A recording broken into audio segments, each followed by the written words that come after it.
बिस्मिल्लाहिर्रहमानिर्रहीम। हज़रत अबू हुरैरा रज़ी अल्लाह तआला अन्हु से रिवायत है कि रसूलुल्लाह सल्लल्लाहु अलैहि वसल्लम ने इरशाद फरमाया कि जो शख्स बग़ैर शरई रुख़सत के और बग़ैर किसी उज़र के रमज़ान मुबारक का एक रोज़ा भी छोड़ता है तो फरमाया कि अगर इसके बजाय उम्र भर भी रोज़े रखे तो जो चीज़ उससे फ़ौत होगी उसकी कमी कभी पूरी नहीं हो सकती। अस्सलामु अलैकुम रहमतुल्लाह। अब देख रहे हैं रूहानी बुक यूट्यूब चैनल। मैं हूँ मुफ्ती बिलाल अहमद कादरी। अहकाम रमज़ान सेगमेंट के हवाले से आज एक वीडियो के साथ फिर हाजिर हुई हैं। उम्मीद करते हैं कि जितनी पहली वीडियो आई होंगी उनसे आपको बहुत फ़ायदा होगा। अगर आप अभी तक हमारे चैनल पर नए हैं और आपने चैनल को सब्सक्राइब नहीं किया तो पहले आप सब्सक्राइब कर लें, साथ बेल आइकन के बटन को दबा लें ताकि हमारी आने वाली तमाम लेटेस्ट वीडियोस आपको मिल सकें। तो आज के दिन भी हम कुछ 4 सवाल लेके आए हैं कि अहकाम रमज़ान के हवाले से कि रमज़ान में उनके लिए क्या हुक्म है।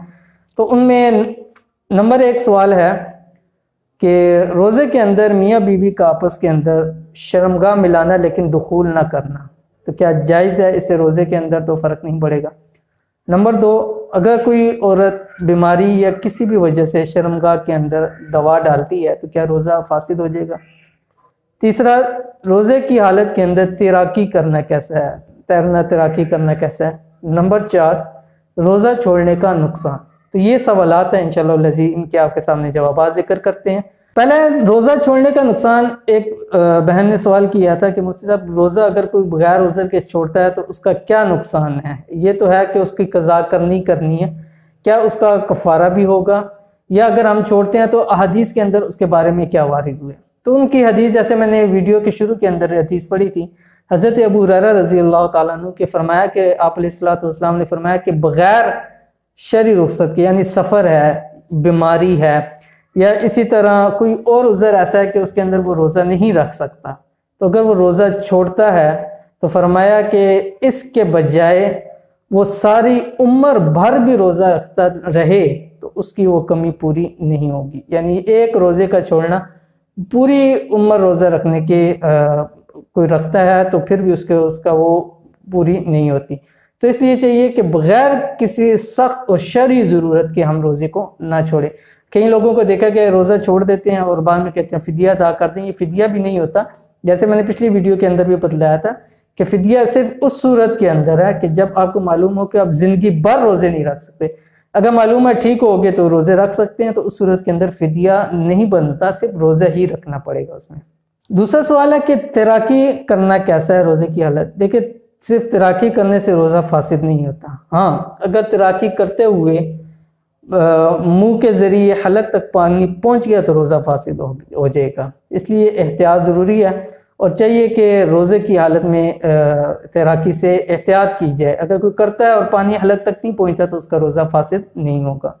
तीसरा सवाल है कि अगर कोई औरत शर्मगाह के अंदर दवा रखती है, तो देखें अगर शर्मगाह के अंदर दवा रखी गई है तो उस सूरत के अंदर रोज़ा फासिद हो जाएगा। कज़ा है, कफ़ारा नहीं है। ठीक है, तो अगर किसी औरत ने ऐसे दवाई रखी है किसी भी उज़र की बिना पर तो उसका रोज़ा जाता रहा फासिद हो जाएगा, बाद में उस रोज़े की कज़ा करें। चौथा सवाल है कि रोज़े में शर्मगाह का मिलाना, यानी मियाँ बीवी हैं, शर्मगाहें आपस में मर्द और औरत ने मिलाई हैं लेकिन दुखूल नहीं किया, इंजाल नहीं हुआ, तो उस सूरत के अंदर उनका रोज़ा फासिद नहीं होगा। अगरचे शहवत आई है, दोनों तरफ से शहवत है, सब कुछ है, लेकिन अगर दुखूल नहीं हुआ तो रोज़ा फासिद नहीं होगा अगर इंजाल नहीं हुआ।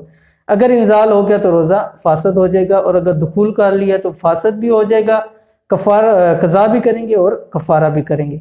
लेकिन अगर इंजाल नहीं हुआ, उससे पहले ही अलग हो गया, बेशक शहवत आई है, लेकिन उस सूरत के अंदर रोज़ा फासिद नहीं होगा। हाँ, मकरूह है और इस चीज़ के एहतियात करनी चाहिए, क्योंकि कोई पता नहीं है इस हालत में, जब इंसान इस हालत में होता है तो फिर आगे तो कोई पता नहीं होता।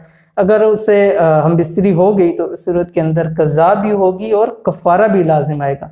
कफ़ारा जैसे मैंने आपको बतलाया हुआ, 60 मिस्कीनों को खाना या 60 रोज़े रखे, तो ये सारी चीज़ें करनी पड़ेंगी। तो इसलिए इन चीज़ों से, इस हालत के अंदर इस चीज़ से एहतियात करनी चाहिए। तो ये थी आज की वीडियो जिसके अंदर हमने आपको मज़ीद 4 सवालात के जवाब दे दिए। उम्मीद करते हैं आपको वीडियो पसंद आई होगी। वीडियो पसंद आए तो लाइक कर दें, अपने दोस्त अहबाब के साथ शेयर करें। इंशाअल्लाह लज़ीज़ मिलते हैं फिर किसी अच्छी नेक्स्ट वीडियो के अंदर। तब तक के लिए इजाज़त दीजिए। अल्लाह हाफ़िज़।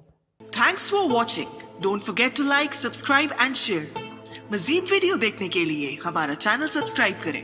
घंटी का बटन दबाएं और नई वीडियो से बाखबर रहें।